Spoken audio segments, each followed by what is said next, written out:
एक हाथ ऊपर है। श्रीनाथ जी का हाथ कैसे है? एक हाथ तो यूं है और दूजा यूं है। अच्छा, इसका मतलब क्या है? इसका मतलब ये है, भगवान क्या कह रहे हैं श्रीनाथ जी? भाई मीरा का एक, महाराज जी 5 मिनट ले लो, आ गई बात। भाई मीरा को जब श्री कृष्ण से प्रेम हुआ था, भाई मीरा राजपूत परिवार में जन्म हुआ था और भाई मीरा के गुरु कौन थे? श्री रैदास जी महाराज, जो एक चमड़े का काम जिस घर में होता है वहां। लेकिन गुरु गोविंद दोनों खड़े, काके लागू पांव, बलिहारी गुरु आपकी, जो गोविंद दियो मिला।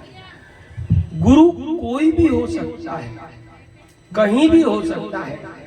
तो भाई मीरा ने कहा था अपने गुरुदेव से कि गुरुदेव सांवरे की कौन सी पूजा करें, श्री बिहारी जी की कौन सी पूजा करें कि जिससे कि जीवन आसानी से कट जाए और जीवन में हमारे परिवार में किसी प्रकार का रोग व्याधि कष्ट न लगे। तो श्री रैदास जी महाराज ने कहा कि मीरा, अगर तुझे श्री भगवान से प्रेम है तो भगवान की आकाश और पृथ्वी मुद्रा, यानी एक हाथ ऊपर और एक हाथ नीचे वाली मुद्रा की तू पूजा कर, सेवा कर। तो उन्होंने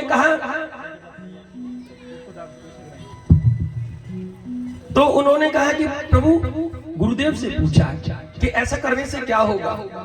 तो भाई मीरा को बड़ा सुंदर जवाब दिया, और सावधानी से समझिएगा, देखो क्योंकि गुरुओं का जवाब है। स्वामी श्री रैदास जी महाराज ने कहा कि मीरा, श्री ठाकुर जी हमारे श्रीनाथ जी कहते हैं कि उधर से मैं दे रहा हूं, मनुष्य को एक हाथ ऐसे रखना चाहिए। कैसे? ऐसे रखना चाहिए। कि क्यों? कि मैं दूंगा तो लेगा कैसे? ऐसे ऐसे लो और ऐसे दो। याद रखना, नदी का पानी रुक जाए तो उसमें गंदगी लग जाती है। भरे हुए घड़े को तुम खाली करोगे तो ही तो नया जल आएगा। वो भरा हुआ है, खलाओ मत तो घड़े में भी जंग लग जाती है, तो वो भी खराब हो जाता है। दूसरा भाव ये है कि इधर से लेकर इधर दोगे तो होगा क्या, कि जब इधर दोगे तो उस समय क्या कह रहे हैं भगवान? बोलिए श्री सांवरिया सेठ की जय। तो सदगुरुदेव ने कहा, जब मीरा ने पूछा कि गुरुदेव इस पूजा से होगा क्या कि इधर से लिया इधर दिया, तो श्री रैदास जी ने बड़ा सुंदर जवाब दिया। कहा कि मीरा, जब इधर से लेकर इधर दोगे तो जो हाथ से तुम नीचे, बिहारी जी ने हाथ बढ़ाया है, मेरे श्रीनाथ जी ने बढ़ाया है, तो श्रीनाथ जी नीचे वाले हाथ से तुम्हारा हाथ पकड़ के और ऊपर वाले हाथ यानी दो लोग धाम तुम्हें अपने साथ लेकर चले जाएंगे। तो श्री ठाकुर जी की कृपा है हमारे ऊपर कि हमें ऐसा अवसर मिला। श्रीनाथ जी की हम भूमि में बैठे हुए हैं, श्रीनाथ जी की भूमि में बैठे हैं, ये बड़े प्रेम की बात है और उन्हीं की कृपा से हम लोग कथा कर रहे हैं। दूसरा, ये विषय वैसे बोलने के लायक नहीं है। गोविंद जी जो भैया लग रही है भाई, मैंने सोच रहा हूँ नहीं कायरो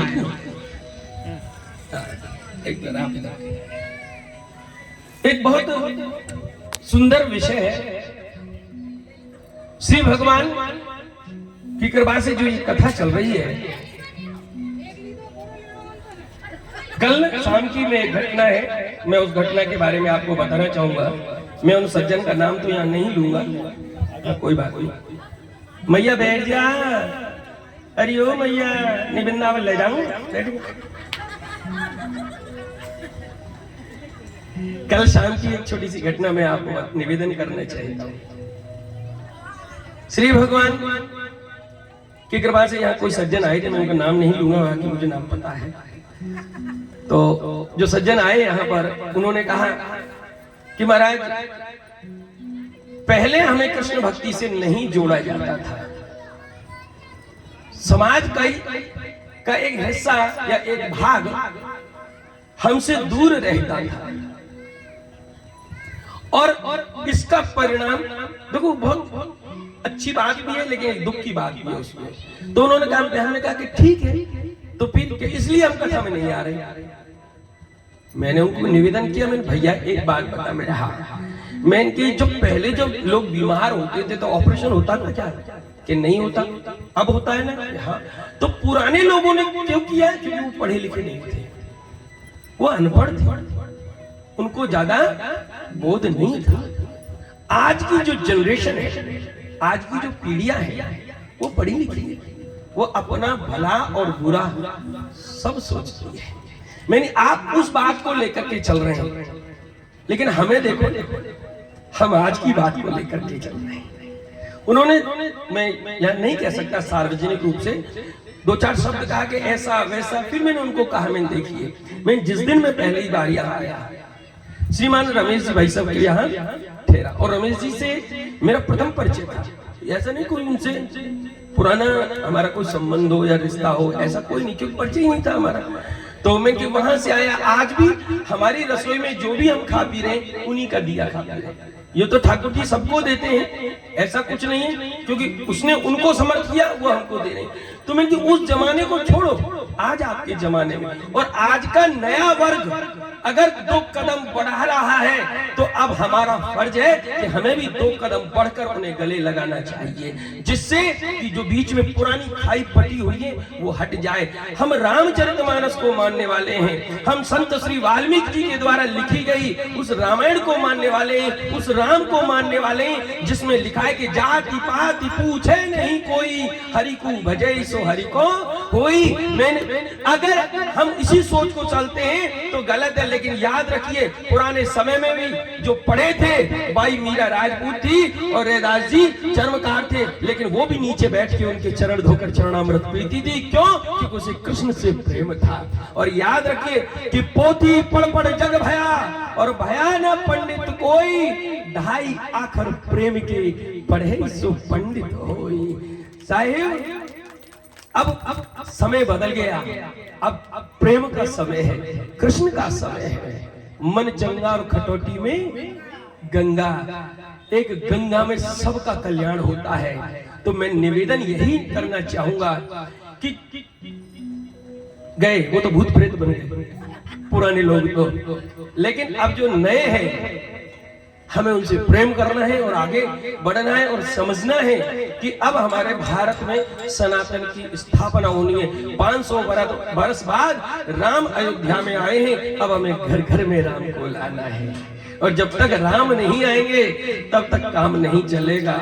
तो इसलिए ये भगवान की जो कथा है, इसमें कोई भी ये ना सोचे क्या है क्या, पुराने लोगों की हमें ज्यादा ध्यान नहीं देना है, जो अपने मन में ये सोच के बैठे कि हम क्यों जाएं, पुरखों ने ये किया, तो भैया पुरखों के चक्कर में अगर रहते तो हम यहाँ कथा क्यों पढ़ते हैं? जब हम आगे बढ़ रहे हैं तो आप भी आगे बढ़िए और श्री ठाकुर जी के प्रति समर्पित हो जाइए, क्योंकि मेरा कृष्ण सदना कसाई को अपना सकता है। मेरा कृष्ण जतिपुरा श्री गिरिराज जी के मन्नू वाल्मीकि बालक के साथ बैठ के भोजन कर सकता है। तो मेरी और तुम्हारी तो औकात क्या है? क्या हम भगवान से बड़े हैं? मधुमंगल के मुंह पे लगी 3 दिन पुरानी बासी कढ़ी, जब मधुमंगल ने कन्हैया से कहा कि नहीं मेरी माँ ने कुछ नहीं दिया, तो भगवान ने कहा झूठ बोलता है कि नहीं, कि तेरे मुंह पे कढ़ी कहां से आई? अरे नहीं नहीं, इतना करके भगवान ने उसको पकड़ लिया और मुंह चाट लिया। ब्रह्मा को लगा ये कैसा ब्रह्म है जो मुंह चाट रहा है, लेकिन प्यारे ये प्रेम की पढ़ाई है जो दिल से पढ़ी जाती है, किताबों से नहीं पढ़ी जाती है। तो ये भगवान की कथा है, यह सबको आना है, ये ठाकुर का दरबार है, यह सबको प्रेम से रहना है और सबको गोविंद के काम करने हैं। आया है सो जाएगा राजा रंक फकीर, कोई सिंहासन चढ़ चला और कोई बंधा जंजीर। मोक्ष अगर चाहना है, स्वर्ग चाहना है, अगर आपको देखना है कि आदमी कहते हैं ना स्वर्ग गया नरक गया, तो उसकी पहचान मैं आपको बता दूं, जब अंतिम यात्रा निकल रही हो, जब कोई व्यक्ति मर गया हो और जब उसकी यात्रा के पीछे हजारों की भीड़ हो, तो समझ लेना ये स्वर्ग जा रहा है। और जिसकी चलने के पीछे 2 लोग भी ना हो, तो समझ लेना इसको वापस नरक में आना है।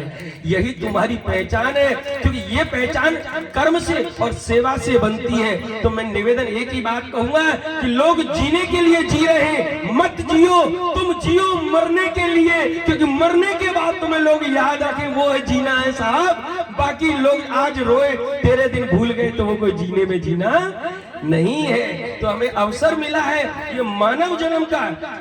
रामायण में लिखा है बड़े भाग मानुष तन पावा, सुर दुर्लभ सब ग्रंथ ही गावा। कुछ अच्छे कर्म थे जो हमें मनुष्य का शरीर मिला है। अब हमें अगली बार वापस गली का सुअर कुकर न बनना पड़े, इसलिए कुछ कर्म ऐसा करें जिससे कि फिर प्रभु की सेवा में हमें अगली बार अवसर मिल जाए। तो यहाँ वापस कथा की ओर चलेंगे। मैं आपसे इतना ही निवेदन कहूंगा कि अधिक से अधिक आप इस कथा में आनंद लें, पधारें और कथा के बाद में जो माताएं हैं वो बैठ करके इस बात पर विचार करें कि इस कथा का हमें कैसे आगे इसे सफलता की ओर लेके जाना है। दूसरा अंतिम, कुछ माएं कह रही थी महाराज जी इसके हवन होगा क्या आज सुबह? तो देखो कथा के बाद में हवन होता है, सबको पता है। जो भी मैं आज अभी बता रहा हूं, 4 दिन बाकी है। 4 दिन में आप अपने घर पे जाके सलाह कर सकते हैं आपको जोड़े से हवन में बैठना है या अकेले बैठना है। जो भी जोड़े से हवन में बैठना चाहे यज्ञ में वो हमें बता दें। उसका कारण कि कितने जोड़े बैठ रहे हैं उसी हिसाब से सामग्री आएगी। क्योंकि पता चले कि हमने तो 2 जोड़े लिखे और फिर हो गए सब 20 जोड़े, तो अचानक एक उस समय पर व्यवस्था नहीं होती। कम से कम 1 दिन पहले हमें पता रहना चाहिए कि इतने जोड़े हैं। तो आप घरों में अपने परामर्श करके अपने उनसे, किनसे, उनसे, हाँ क्योंकि भारत की माता नाम नहीं ली थी ना उनका, तो उनसे आप जरूर पूछ लें। और जिन कि बेटों के नए ब्याह हुए हैं, जो नई नई वधुएं आई हैं, उनको जरूर बिठाना। क्योंकि याद रखना बंजर में बोओगे तो अच्छी फसल आएगी, अभी से धर्म में लगाओगे तो बेटे बहु अच्छे होंगे और घर में फिर लड्डू गोपाल जन्म लेंगे। तो मेरा कहने का भाव जितने भी हैं आज चर्चा कर लें कितने जोड़े बैठ रहे हैं। कम से कम इतनी बड़ी कॉलोनी में अगर 21 जोड़े बैठे तो हमें लगेगा कि हाँ हमारी मेहनत थोड़ी सफल हुई, कि कम से कम 21 घर में तो हमारे कन्हैया की सेवा मिल गई है। तो यही बात कह के अपना मैं विश्राम दूंगा। बोलिए श्री शंकर भगवान की जय। कथा की जीतू भैया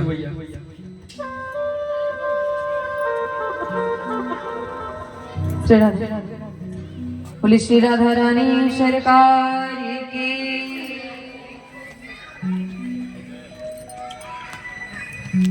जिन भक्तों ने सहयोग किया है उनके लिए राधा रानी से यही विनती है कि राधा रानी आपके घर